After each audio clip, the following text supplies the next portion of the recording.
Your lace strips are absolutely gorgeous, but how do you join them without ruining that vintage charm? Do you like your joins invisible and neat, or bold enough to show off? Hey crochet friends, I'm Mo, your crochet companion, and today we're working on 3 ways to join hairpin lace strips: the simple chain, triple chain, and crochet chain. First up, the simple chain join. This is airy, easy, and perfect for when you just want to stitch and vibe.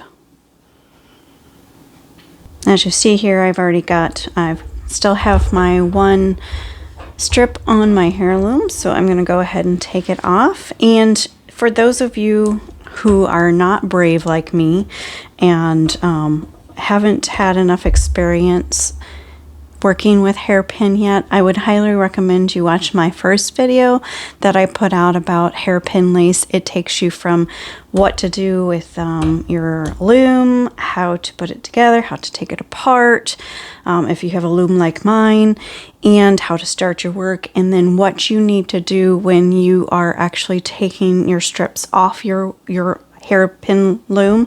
I'm not going to do it today because I'm brave. I'd like to think I'm brave, and I usually am pretty good about not missing loops or anything like that, but I would highly recommend, if you are still new, go ahead and put a strand of yarn through each side of your loop. So as you can see where my hook is right here, you're going to put a strand of yarn, doesn't matter, contrasting color, and put that on one on each side. And you can either tie it up or just leave it loose, it doesn't matter. I prefer mine loose when I do that, but for me, I am just going to be a rebel, and I'm going to take mine off the loom. Another one of those satisfying moments, right? Okay, so the simple chain. And most of you are like, okay, well, we already know how to do a chain. You don't necessarily know, and a lot of you probably have already been doing this, but just didn't know what it was called. So let me get my work going the same direction here. I think that's the same direction. Yeah, that's the same direction. Yep, let's go this way. So basically the chain, we're taking one loop on each of these strips, okay? You're going to take, and it doesn't matter which way you do it, just make sure that you're consistent with the direction that you go. So I'm actually going to go through the one on the right and pull the one on the left directly through here, just like that.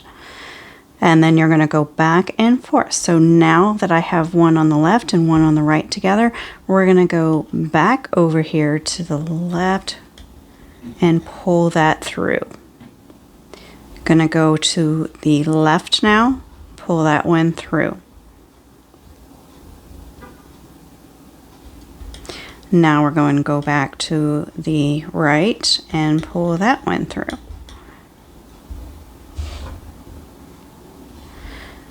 Okay, so that's basically kind of what it looks like. I'm not going to go through the entire thing, but it's really an airy way. So you're basically going to keep doing that back and forth, all the way until you get to the end of your 2 strips, okay? So that is the single chain method. Now comes the triple chain method. So this one is, I would consider it a little bit stronger, a little bit more decorative, and great for projects that need structure and sass. And it's also something that you can do when you're actually start getting really into hairpin. You can make so many different designs. Like maybe you want to do like a fat and then a skinny, fat, skinny, or you want it to kind of zig and zag. That is where this comes in play. So for the single, we just did 1 loop on each side, right? And with the triple, you can either choose to do, say, 2 strands, or you can even do 3 strands, depending on how you would prefer to do that. So basically, we're going to count those 3 strands. I don't know why this thing is all loopy, loopy, loop, loop, loop, loop. So I'm going to take 3 strands. I'm going to stay another, again, we'll want to stay consistent. You want to start from one side and then go to the other side. No matter how many strands you do, you want to start consistent on each one. So now that I've got 3 strands over here,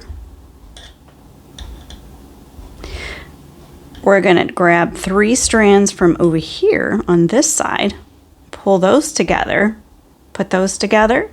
Oops, my hand was in the way, sorry. We're going to put those 3 together and we're going to pull them through those first 3 strands. Okay, now we got those 3, now we're going to go back to the other side and pull 3 strands from the other side. And back to the right, grab 3 strands. 1, 2, and let me show you here. And this is where that thread comes in, because otherwise you're going to have to kind of pick these apart. Make sure you got 3 strands on each side. So now I got 3 strands. I grab those 3. I'm going to pull those through that same spot. Except for I had one that just didn't want to come with it. Alright, so now we're going to go back over to the other side. Grab 3 strands. Okay, now this one I'm going to go all the way to the end because I want to show you how I actually tie it off so that my strands and my yarn pieces don't unravel. Because I'm sure you're wondering. So we're going to keep going until I get to the end of my row. Oh, and you know, I didn't want to speak the obvious because it seems like it's redundant. Like, duh, you should know that you have the same amount of loops on each of these strips. Sorry, I was counting. You can't count at the same time, right?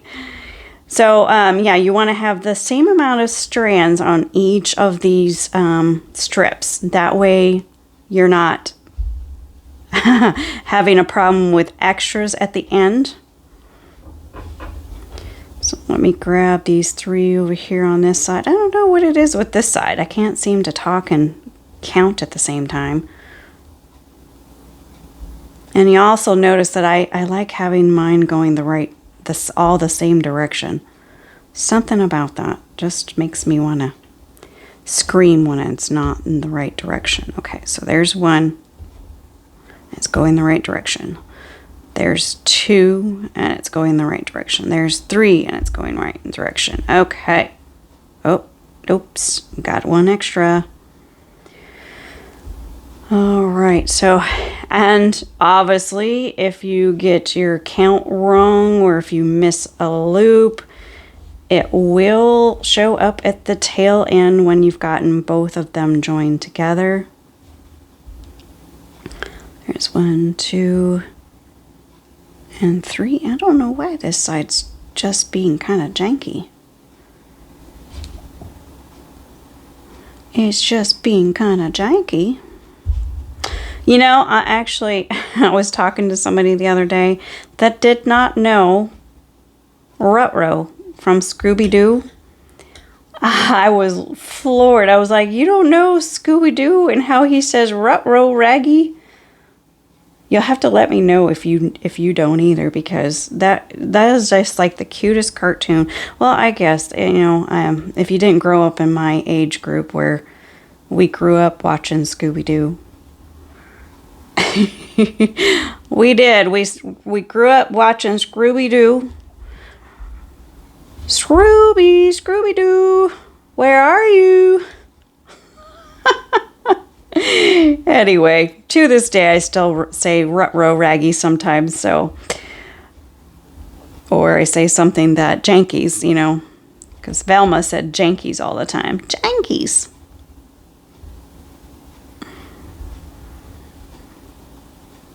All right, so let me get this done and I will be right back.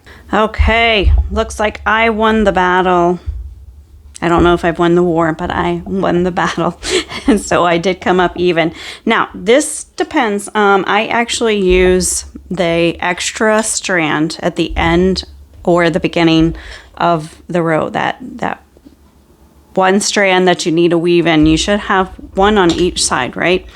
Now, depending on which direction you started, that's the one that you're going to go use the opposite strand to use to tie this off. So I'm on this side, so that was the last one I used, so I would have to go back to the other side. So I'm going to grab the yarn from this side, that one yarn piece, and I always make sure I pull through, right? And then I want to make sure that it's about the same length as the rest of it, so it doesn't look like it's odd, right? Now, once I've pulled that through, I'm going to just take that and do another chain right there. And then I pull that yarn through and tighten it down. Now, you can always do a little extra, so maybe you want to do an actual knot or something like that, but that should be sufficient because you are going to weave that in. So what I do when I weave it back in is I just give it that little length right there and weave it in through that way. That way there's still a strand that's going back the other way, and then you're going to weave that in and then make sure that you weave back the other way so that it stays in place, because otherwise you're going to have issues later down the road with it untangling or whatnot. But let's take a look at this in a different way as well. So I'm going to take this out. I'm going to do the chain, but this time instead I'm going to do an actual single crochet in there. It's going to be a little bit more secure, but it does look a little more obvious what you did. So that's why I give you either option, whichever option you prefer. That's how I do it. Somebody might have a better way. If you do, hey, let me know. That would be great. So that's how I do that. Okay, so I'm going to unravel this real quick, and I'm going to come back with our last and final way to join our strips. Okay, so I just wanted to real quick mention that these three are not the only ways. This is just the first three that I'm going to be teaching you. There are so many endless possibilities of way to join your strips. In fact, there's other ways that you could join your strips. You can join your strips to other pieces of crochet. An example, maybe you're making a sweater and you want to use this as your edging. You could always join your strips to your sweater and leave, join one side and then leave the other side as fringe. That's a really cute way to do things. Okay, so finally, the crochet chain join. This is a textured braid that looks fancy but is secretly easy, like crochet's version of a good hair day. It just makes it a little bit more secure. Some people prefer it this way rather than just doing what I just did, which was the simple and the triple chains. Let me grab my yarn. This one does also take more yarn as well. So it just like with regular crochet, you're just going to take 2 strands, put them together, or however many strands you want. Doesn't matter. Actually, I think I'm going to start at this end because, we crochet from right to left. So in this respect, we just need to make sure that we are crocheting in the right strands, because this last one up here at this side usually is kind of a little wonky. So I'm going to count just to make sure that I have 33 on this one side. Okay, so I did that because see how this one's kind of hanging out there like, I don't know if I want to go this direction or if I want to go this direction. And that determines whether or not you're going to have the right amount of strands at the end of the day. And that's why I wanted to make sure that I count, because I knew I had 33 strands or 33 loops that I was going to be working with. So I'm going to separate those two so you can see how I'm doing this. We're going to take a strand from one side and a strand from the other side. We're going to put them together and just do a slip stitch right there. Okay, or in my case, what I'm going to do is I'm going to secure that by doing a single crochet right there. Okay, snug it up, get my little piece out of the way. Then we're just going to keep going like that. You're going to do one strand at a time. You can also do multiple strands at a time. It doesn't matter. This is your design, but you can do one strand at a time. And you're going to do a slip stitch, except for I got my yarn on the wrong side of the road, and just do a slip stitch. Seems kind of strange, right? To call it a slip stitch when we just went through a chain, a simple chain. But yeah, that's just all we're doing. We're doing a slip stitch all the way across, grabbing one on one, or maybe we decided to do 2 on 1. 2 strands together. So I'm going to do 2 strands from that side and 2 strands from this side. And then we're just going to do a slip stitch over both of them. Now, if you do 2 together and you want to make sure that you have the same amount of count, I would recommend doing a chain of 1, then going to the next one. So then you're going to go to the next one, grab 2. Oh, 2. That's right. We're going to do 2 on each side, or you can do 3. Doesn't matter.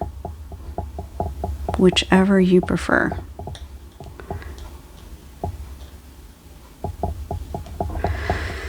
And you will get into rhythm. I'm just going slow for you here so that you can see what I'm doing, but you will get into a rhythm once you get going, especially if you have a lot to do. So there's 2 and there's 2. We're going to do a slip stitch. Oh, I forgot the chain one already. All right, so we're going to do 2 right here. 1 and 2.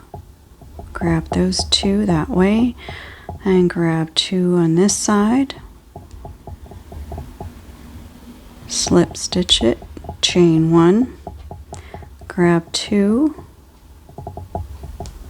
and grab 2. How are we doing this? Okay, here we go.